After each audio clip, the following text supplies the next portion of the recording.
Thank you very much, Anand Vihar Prabhu. Good morning, everybody.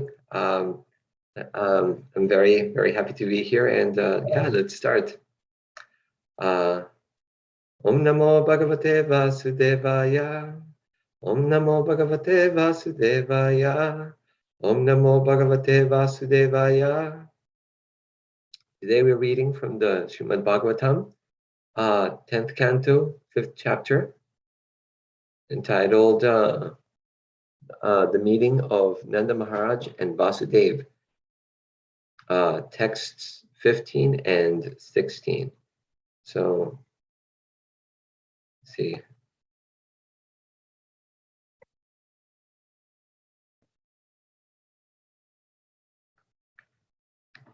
Nando Mahamanastebhyo Vaso Lanka Ragodanam Sutamagada Yenye Vidyo Pajivinaha Aistai Kamair Adinatma Yato Chitamapujayat Vishnora Svaputrasya Dayacha.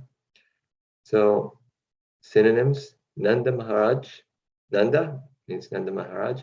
Mahamanaha, who among the cowherd men was the greatest of all upright persons. Tebyaha, unto the cowherd men. Vasaha, clothing. Alankara, ornaments.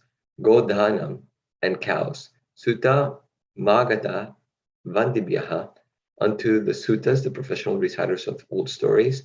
Magadas, the professional reciters of histories or royal dynasties, and Vandis, general singers of prayers. Yanye, as well as others. Vidya Upajivinaha, who were continuing their livelihood on the basis of educational qualifications. Taich, with whatever. Kamahi, improvements of desire. Adina Atma, Maharaj Nanda, who was so magnanimous. Yata Uchitam, who was suitable. Apujayat, worshipped by them or satisfied them. Worship them or satisfied them.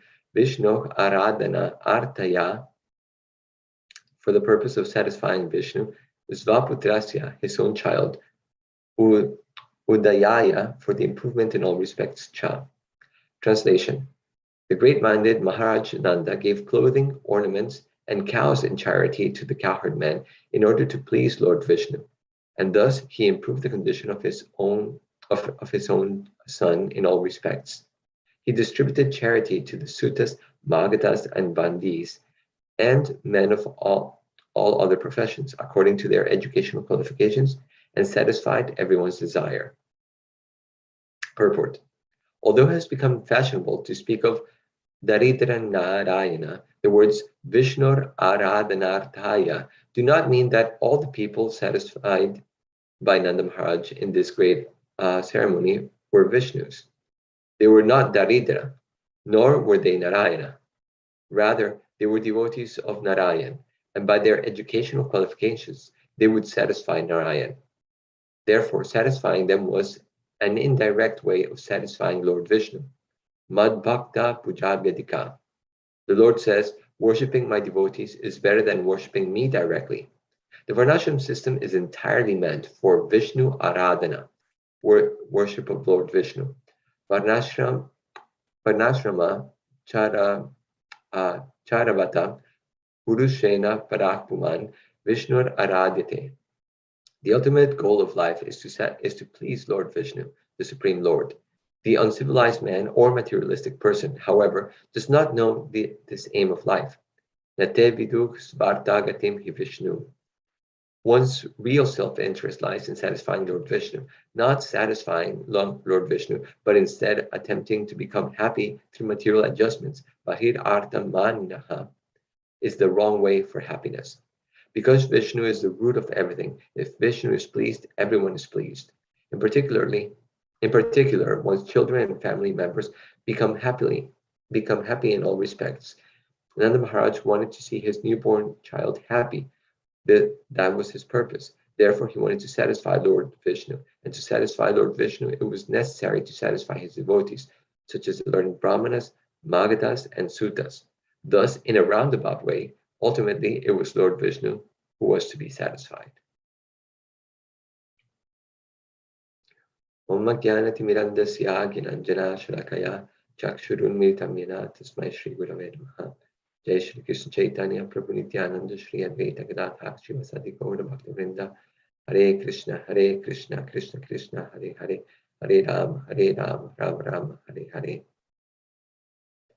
Right. So before I begin, I would like to request everyone's blessings so that I may speak something which is in line with our Guru Parampara, which is purifying and beneficial in our spiritual lives, and that this sublime, and for our hearts to become fertile ground for this sublime message to take root on. Especially, I would like to ask blessings from the senior most devotees like Arjuna Prabhu and Adi Purush Prabhu here. So today we're hearing about this great event, which is the celebration of the appearance of the Lord. So we already heard that while Vasudeva was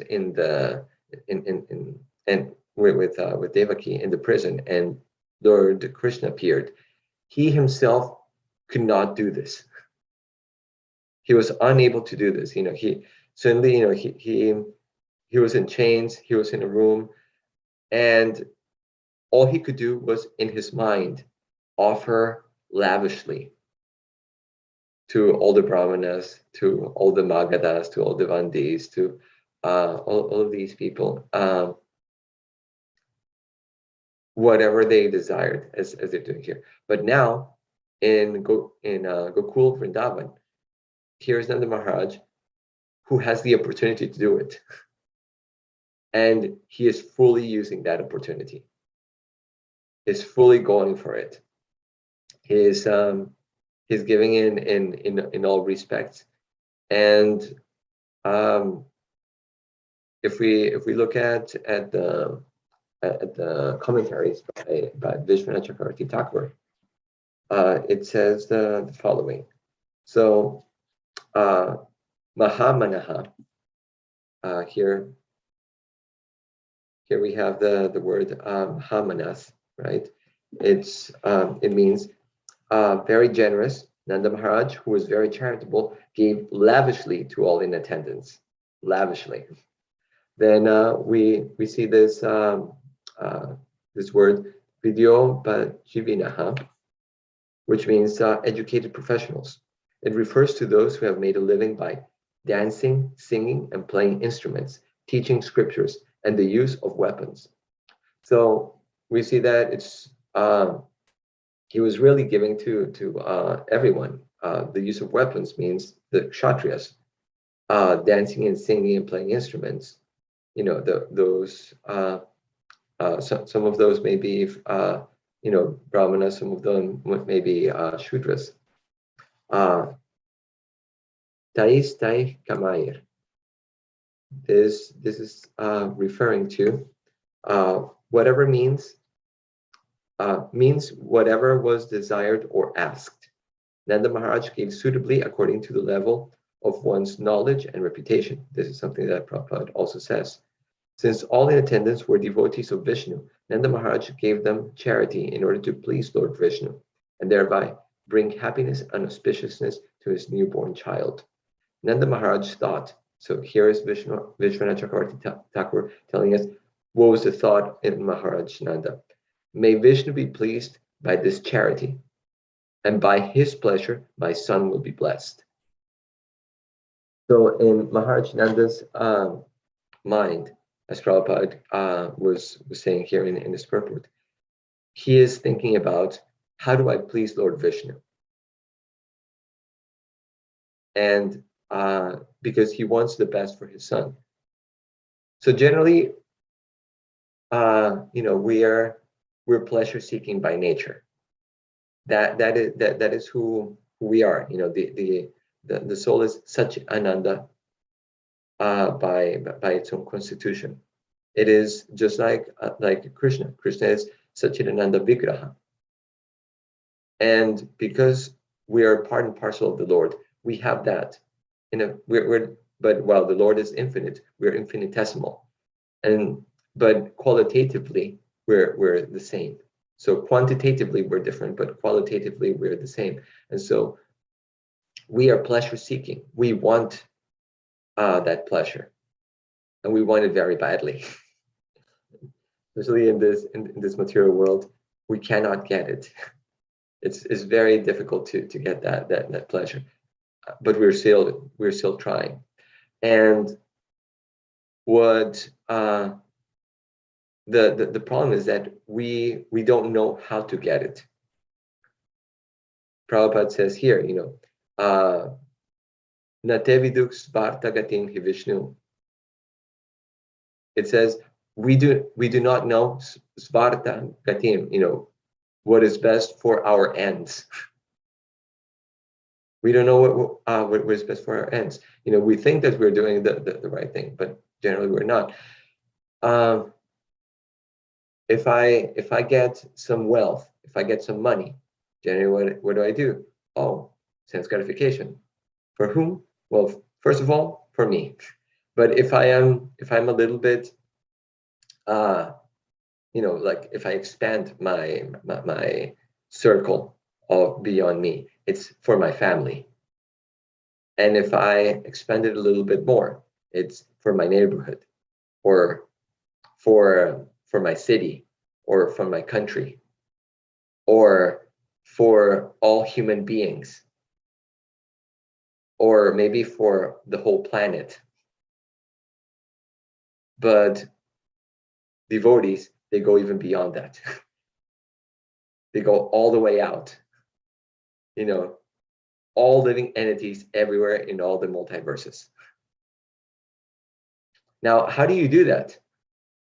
Because our resources are very limited. Like if in some people are barely able to make ends meet. Just being able to survive is itself a struggle. So how do I get go all the way out? I can barely keep for my family. What to speak of just like giving lavishly to everyone like that. Then what do I have left for myself? So this is a concern. And so generally the thing is, this idea of charity is abhorrent to some people. It's like, wait, what? If I give away my money, how is that going to make me happy? Then other people will be happy, but not me. That is the idea.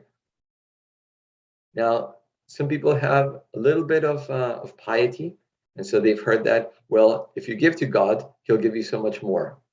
Oh, okay. So this is an investment, right? So I put in one paisa, 1 cent, and I will get millions back. Okay, that I like that. I like that idea. No, Prahlad Maharaj says, don't think like that. In fact, when Lord Narasimhadev told Prahlad Maharaj, ask for anything you want, and imagine God told you, hey, ask for anything you want. Oh my God, hold on, I wasn't prepared for this. Let me start making my list. Let me think about it. Like, there are so many desires I have. Let me list them. Because I don't want any one of them to leave. No, that wasn't Prahlad Maharaj's idea. He said, I don't want anything, my lord. He said, I am not a businessman with you. Our relationship between me and you is not like that of a businessman. I don't want, for us to be like that. You're the Lord, I am the servant. And I am happy if that a real Lord, doesn't make business with a servant. That is not a real master. That's business. So he said, I am satisfied. So this how is it possible that we can get to this place? Like, how is it that if I give, so should I just give everything away? Should I just like let it all and somehow magically things will happen? Well, no, we have to understand what is going on here. The real purpose behind this is the pleasure of Vishnu. Whatever we do, whatever occupation, whatever activities like that, they're all meant for the pleasure of Vishnu. That is everything that we're doing. Because as Prabhupada here is saying, that he is the root of everything. Prabhupada here in the purport says that he is the root of everything. So if we pour water on that root, then the whole tree is going to feel satisfied. That is how a devotee is able to satisfy the whole universe. So I may not have a lot, but if with what I have, I give it for the pleasure of Vishnu, of Krishna, then everyone will be happy. Everything will flourish. I can't go and pour water on every single leaf. That's impossible. I don't have enough resources. I don't have enough time. I can't, I can't even like move around the world, fast enough to do all of that. So, but I can pour to the root. That I can, even with whatever little bit I have. So here is Nanda Maharaj. He that is what he's doing. He's giving, and he's giving profusely because he has that possibility. Vasudev, he didn't have that possibility, so he gave with whatever he had. He had nothing. Okay, so in his mind, he used his mind in order to be able to do it. But he gave this idea of giving from the heart, trying to do something is what was there in him, and that is what the Bhagavatam is trying to show us into. To have a consciousness of let me give. Yesterday I was with this lady, devotee lady, and she happened to be a psychic, and she was telling us that sometimes she gets this inspiration to go to people and tell them something, something important that is happening to their life. And she was doing that with a family when she was at a botanical garden. Suddenly she got the inspiration, I have to say something to this nice family there. And so she started with the husband, with the wife, and then she went up to the little girl. And then she said, oh my God, you're the goddess, right? And the girl was, yeah. No, notice she didn't say you're the princess. That's like the typical thing, like, oh, you're the princess. Yes, I'm the princess. No, you're the goddess. And she said, and you should get everything you desire. Everything you desire, you have to get. And then she looked at the parents, and the parents were like, I don't know about that. You're playing with fire here. Because she's a little girl, and they can take these things quite seriously, right? And then she turned to the little girl and said, but remember that a goddess does not keep what she gets. She blesses everyone with it. She distributes it to everyone and makes everyone happy. And that's what makes her a goddess. She blesses. So she looked at the parents. So your parents are going to give everything to you, everything you desire. But by doing it, you're going to distribute to everyone. Because if if they don't do this, then you will not feel satisfied. You will not learn how to bring things into your life and give to others. And so that made everyone very happy. So the wealth is an energy of the Lord. It's one of the 6 opulences of the Lord, right? One of the 6 opulences of the Lord is wealth. So this wealth is an energy of the Lord. And the thing about it is that it's very tricky. Because in the Bhagavatam, in the first canto, we hear how Maharaj Parikshit, when he was traveling, Maharaj Parikshit was traveling throughout the world, and suddenly, making sure that everyone was happy, satisfied, because that was his role as a king. And he saw that a bull and a cow were being beaten severely, especially the bull. He was being beaten severely by this personality who he identified as Kali.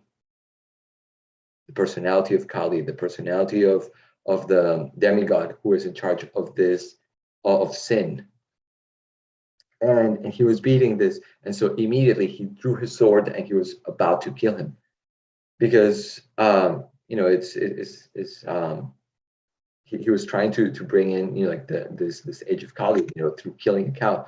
And immediately Kali, being very, very, very astute, said like, "Oh, I surrender unto you." And Maharaj Parikshit, being a proper kshatriya, said, "Okay, so I accept your surrender." He said, "Okay, well, I'm a citizen of your country, and you have to protect me. So, please give me a place where I can reside." And he said, "Okay, fine. So wherever there is illicit sex, wherever there is eating of meat, wherever there is gambling, or wherever there is intoxication." Exact opposite. Intoxication. Intoxication. Whenever you have any of these 4, then you will be there. And it was and he said like, "Okay, I get it, but there's a problem. You are ruling at this moment. There's no place in your kingdom where that is happening. So you've given me a way, but you have not given me really the a way at the same time." Said, "Okay, fine. Wherever there is hoarding of gold, you can be there." I said, "Okay, fine. That I can do." So we can see that wherever there is hoarding of gold, wherever there is this mentality of I want to accumulate, there is wealth. That's where Kali is going to start, and from there, all of the other things are going to come from that. So this hoarding of wealth brings on all the other ones. And we see how wealth can sometimes destroy a person completely. Somebody wins the lottery. Oh my God, like they go yonkers. They're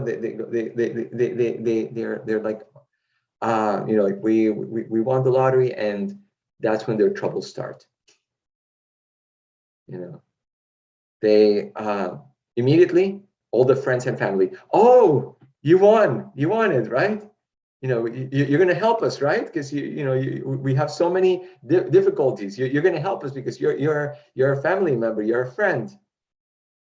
And immediately also people who were not friends but now become friends. And also like the family starts going into this frenzy. So many families have actually like split up because of this. the husband suddenly, like finds that there are all of these attractive women that are after him, and the wife, same thing, like all these men like that. Everything splits up, it's and the money, is taken by different parties, and it only lasts very short. Then everything, after the dust is settled, everything was worse than before, right? And same thing with so many of these singers and actors like that. They start getting wealth. This is amazing, and immediately, going to parties, and they become drug addicts, alcoholics. So prevalent in these industries. That these people, start having all of these problems. Again, hoarding of wealth. So it's not bad to earn, to win the lottery. Don't start going to get, we don't gamble, so we don't even go there. But if you do get a lot of money, like it's not bad to get a lot of money. In fact, with Prahlad Maharaj, Lord Nrsingadev, he actually gave him a lot of money. He made him the king. So it was like, okay, it's okay to have money like that. But then how do you use it? Instead of this idea of hoarding, is I need to use it in the service of the Lord.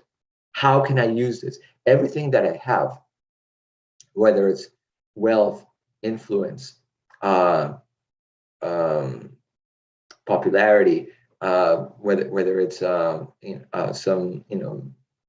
my intelligence, whatever, should be used in the service of the Lord. Whatever I have, how can I use it? That should be our constant meditation. How can I use this in the service of the Lord? I'm at work, I'm with my family, I'm with whatever. How can I use this in the service of the Lord? And they're telling us here, a way to do it: charity, because charity purifies. Many times when we get this wealth, they're just because of the environment we're in, it's tinged with a lot of sinful reactions. There's something in it, that like that. So for example, you may say like, oh, okay, so I worked somewhere, and I have a client and they gave me some money, and I did it in a very pure way. Okay, fine. But how did that client get that money? He may not have been so pious as you. And so there is this karmic reaction that is coming to you, even though you did everything perfect. Right? So by giving in charity, we're purifying that money. In the same way that when we're getting the prasad, when we're getting bhoga, when we're getting food and offering it to the Lord, then the karmic reactions of that food leave, and actually what comes in is blessings from the Lord. In the same way, what is with wealth. We're getting this wealth, which is like bhoga wealth, and then we offer it to the Lord in charity. And then what we get is this prasad wealth. And in that way, we can actually, satisfy the Lord, satisfy, our dependents, and satisfy ourselves. And that way, we actually become knowers of what Prabhupada here says, the real self-interest. That's why he says this is the real self-interest. That is where it lies, in satisfying Lord Vishnu. We don't know that, that this is the thing. Now they're teaching us this is how you do it. And the more and like anything, we may not be able to do it immediately, but we do it more and more, and we do it in a practical and responsible way. We hear that Lord Chaitanya was very practical, because Vasudev Dutt, I think it was, he he used to be like a little bit too liberal. Whatever he got, immediately he gave away. And so Lord Chaitanya had to ask Shivananda, saying like, okay, you're a grihasta, you know how to handle wealth. Please, this other devotee, he's a little too liberal. He's not keeping anything for his family. He's also a grihasta like that, but he's not giving, taking up. You handle his affairs.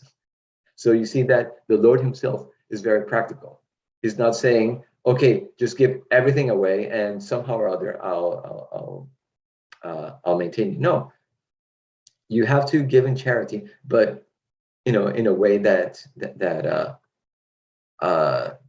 you can also maintain your family. He was very practical in that way. So we have to do this charity, and not the charity of okay, I'll give like one, I'll take out $1 and put it in the hundi, but actually something that is meaningful according to our I mean, if $1 is all that we can put, then sure, but if I'm using like $1 to the hundi to in the temple, and then I spent like I don't know, $150 in a meal, at a restaurant, then it's like, where's the balance here, right? So we set aside some money that we say, okay, this I want to, this is what I can offer in charity, that day in meditation. And it's not that we just give it out to anybody. Here is telling us, that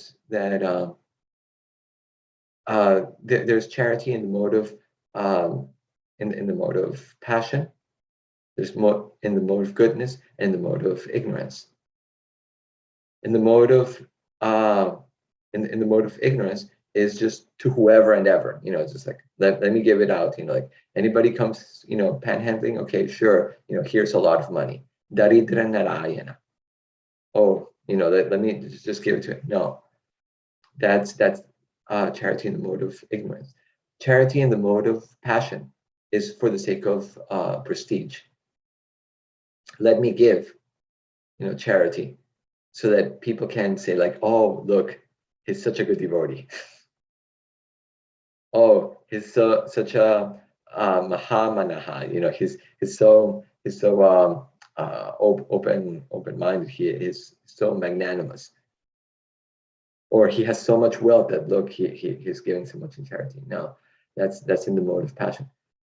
But in the mode of goodness, this is a form of duty, and it is knowing to whom. Knowing to whom am I giving it to? Especially for Krishna conscious, for Brahmanas, Krishna conscious projects. So to the temple, to projects like Adipurush Prabhu's Food for Life. These are places where we know that it's not just a nice thing. We're not, for example, we're not just feeding the homeless. That's nice. But we're feeding prasad. We're making people come closer to Krishna in some way. We can give, for book distribution. Maybe I don't have time, to go out. Maybe I'm not so good at distributing books, but maybe I can sponsor. Books for others, so that the devotees that are distributing are can be in a more giving way, so they can go like, okay, fine, you can't buy this like that, sure, give me much less, but get the book. So when we give it to Krishna conscious projects, then we're actually satisfying the Lord. And actually, as householders, that is where that is one of the things that is expected of the householder. the the brahmacharis, they're not making money. They're just surrendered and trying to do everything for the Lord. The vanaprasthas, they're not making money. They already made their money. The sannyasis, they're just preaching. So who's the one that has to make the money? The grihastas. And they're the ones that are sustaining this whole varnashram system economically. So while we have the energy, while we have the health, we should be trying to help this varnashram system. Help others. And that then we're fulfilling our duties as grihastas. So it is 7:52, and I will open it up now for questions, comments, chastisements, and nice jokes. Thank you, Murli Gopal Prabhu. Beautiful class, very inspiring, encouraging. And I once heard Radhanath Maharaj said that you give until it hurts just a little bit. Then this way you know you're given enough. Right? Yes. Just a quick thing. Yeah. Can you endorse this? Hey. If Maharaj says it, who am I to? Yeah. Yeah. Krishna Das Prabhu has a question. Or maybe a chastisement. We don't know. You never know. Thank you for the wonderful class, brother. That point when you said like when all of a sudden a lot of money comes, so that also it's not easy to handle. So I was remembering the Kuchela Sudama pastime. All of a sudden so much money came. So but how he could handle focusing on the Lord and keeping spiritual path as a priority. So thank you so much for bringing that point. But I was just contemplating the otherwise also. Is there any example from Srimad Bhagavatam where people got all of a sudden some riches and they could not focus? We have that or something like that. Some other example if you can share. Sorry, Prabhu, I'm losing. I can't hear you. Am I audible, Prabhu? You were, but your voice just started, going out. Yeah. So I was referring to the example of Sudama, who could handle the riches which came all of a sudden. But is there any other example from Srimad Bhagavatam where all of a sudden the riches came and then people could not handle them properly? Is there anything? Yeah, I mean, there in the Sudama Vipra pastime, Prabhupada says in the purport that there are two types of devotees. Devotees that are very that can handle wealth, like Prahlad Maharaj, and some devotees that are actually averse to wealth. They want to live very simply. And this was Sudama. He was averse to wealth. He didn't want it. So that's why the Lord had not given it to him. Some devotees they just want to live simply. They don't want, because with wealth comes so many headaches, because one thing is, okay, how do I make it? Okay, but once you make it, it's like, how do I keep it? How do I distribute it? And then everybody's asking it for hey, oh, you have wealth, I need this, I need that, it's like, it becomes a headache. And if you've ever had a lot of money, you know that it does become a big burden. There was a devotee from Chowpatty I was once hearing in a class. He said to Radha Maharaj, from time to time, in a grihasta's life, you will get some sums of wealth just coming to you. somebody died and gave an inheritance, or like some big bonus at work, or whatever. There are some times in everyone's life that it will come. And he said, like, he was asking, like, how do you handle that?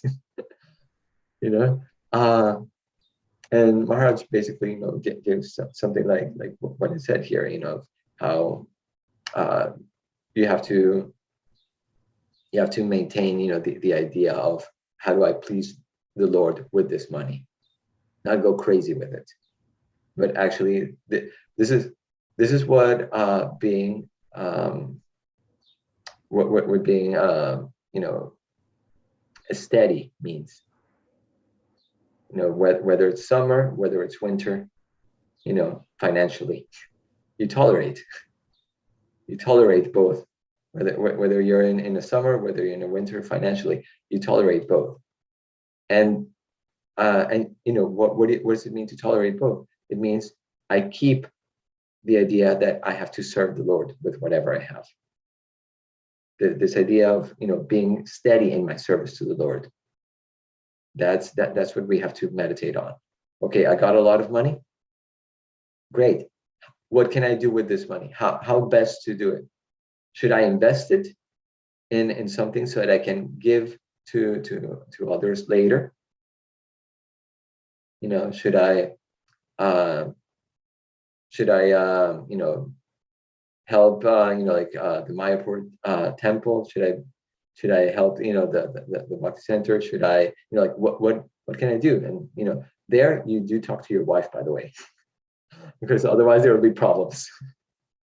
It has to be both. I was tempted to ask that question, but what about isn't she the one handling wealth?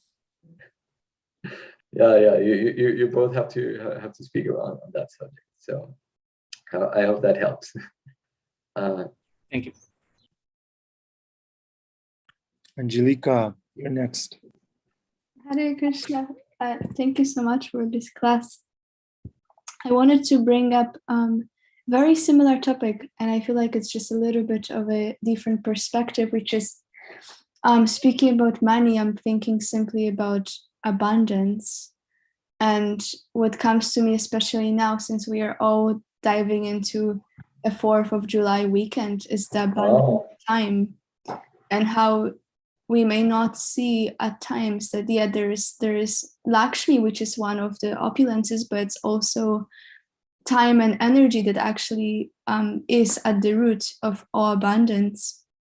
And so that question just comes in a way of like, yes, when we are in the winter and in the summer, how can we really engage ourselves in the service and please the Lord? And when there's especially in New York City, this shortage of time, there's always like, there's not enough time to chant, there's not enough time to do anything, that often people bring up, and I do feel like it, of course, can affect the life of a devotee as well. And so I'm just contemplating this, which is, especially now, as for most of us, there will be just a little bit of more of that abundance of time. Can we really not waste it and see it as a blessing, and potentially really do more hearing or more chanting, or just deeper inner reflection and inner listening, and any other way that we can really feel like we can please the Lord and Vaishnavas. That's my 5 cents. Oh, that's more than 5 cents. That's a whole wealth. Yes, what you're saying is true. Time is money, right? So time is also a type of wealth. If you have a lot of time, that is an opulence in New York, especially, right? You have a lot. Oh, you have a lot of time like that, because I don't have it. You have a lot of wealth. So what are you going to do with that wealth?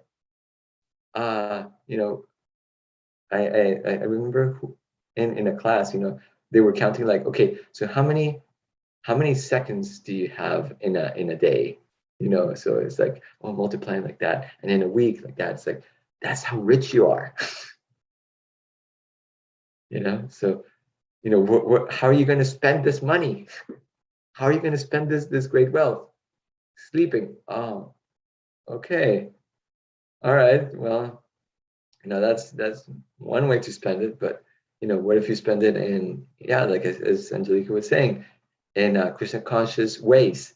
Like, okay, I have some extra time. Maybe I can go and do some and chant a little more. Maybe I can read a little more. Maybe I can go and help, in the at the temple. Maybe I can go and help Adipurush Prabhu, who's always asking, devotees, like, please come and help serve, right? Please give a little bit of donation in the form of time, of service, like that. So, let us remember that wealth comes in many forms. It's also health, right? Intelligence. Health is another type of wealth. So you can be, maybe you're not so wealthy in terms of money, but you may be very wealthy in terms of health or in terms of time. How you may have opulences you don't even know. You may be wealthy in ways that you have not thought about. So how can you engage that wealth in the Lord's service? Yeah, I really liked how you brought everything home. If you ever have money, chant more. If you ever win a lottery, go help Adipurush Prabhu with the food distribution. Yeah. Thank you very much, Murli Gopal Prabhu. One final reflection on money and beauty. You're asking me for one final reflection, or just... No, I'm seeing maybe there's someone in the audience who wants to share something. I see none. So Hare Krishna. Oh, who's that? Gail? Yeah, just this moment, something occurred to me that actually often occurs to me. In society, we admire those who have opulence, right? Especially beauty and wealth. We really, even if we don't know anything about the person, if we find out that they're rich, or that they're like really like turn heads beautiful, we admire that person. We don't know anything about them, but we admire them. So in my experience, when we see that a person with these types of opulence are devotees, that is like, I feel, such a powerful preaching, a powerful way to preach, that look, this person has so much opulence, yet they are devotees. They, it almost sounds like an oxymoron. You don't. So anyway, I just feel that it's a way to influence others in the devotional path. People like to see that, yes, even though the person has whatever opulence, still they're placing such a high value on devotion to God. That was my 2 cents. Right. Thank you, Gail. Yeah, it's for generally devotees, as you said, are not wealthy. That was one in one of the shastras. That was one of the questions that somebody was going like, hey, the devotees of Lord Shiva, they're so opulent and everything, and but Lord Shiva himself, he's like matted hair, just like dressed in a kopan, living under trees and like that. And on the other hand, most devotees of Lord Vishnu, of Lord Krishna, they're not so wealthy, they're very simple like that. And yet Lord Vishnu, has, Lakshmi herself, is Lord Vishnu's wife, and like how is this possible? And that was a question that was raised in one of the Puranas, and it is said that the devotees, they're satisfied with seeing the Lord, happy and wealthy like that. They don't require, that wealth like that. But sometimes the Lord does want somebody to be like that. Maharaj Prataparudra, he was a king, and he was ready to like give up everything to have to just be able to be near the Lord. And all the devotees were, no, please stay as a king, with opulence like that. You're doing so much like that. Well, the reason why this occurred to me was because, in the ISKCON circles that I travel in, like you'll often see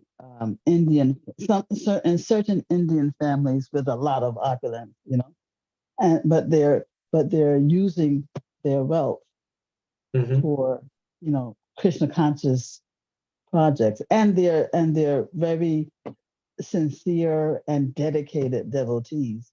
So I just feel that such families, are powerful influences just by their being who they are. They don't even have to open their mouths. Just by other people seeing that these rich families are devotees and place devotional service as their priority in life. Just that by itself, without their uttering a word, I feel is powerful. Yeah. What is it that Saint Francis said? You should preach. You should preach day and night. You should preach everywhere at all times. And if required, you should speak sometimes. Yeah. Exactly. Yes, you're right. Preaching by example is the most powerful way to preach. Mm-hmm. And that's what these families are doing. Yeah. Yeah, devotees like Jamuna Jaya, they preach by smiling. It's like the next level. They don't even have to say anything. Yeah. All right. Murli Gopal Prabhu Ki Jai. Srimad Bhagavatam Grantaraj Ki Jai. Srila Prabhupada Ki Jai. Murli Gopal Prabhu, thank you very much for preparing us. Now I know what to do when Krishna will start testing me with wealth and opulence. I'm prepared now. Krishna, I'm ready for this test.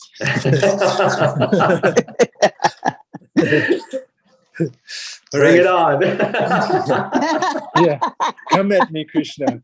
No, I'm ready. All right. Have a wonderful, yeah, wonderful Saturday, everybody. Love you all. Hari Bol.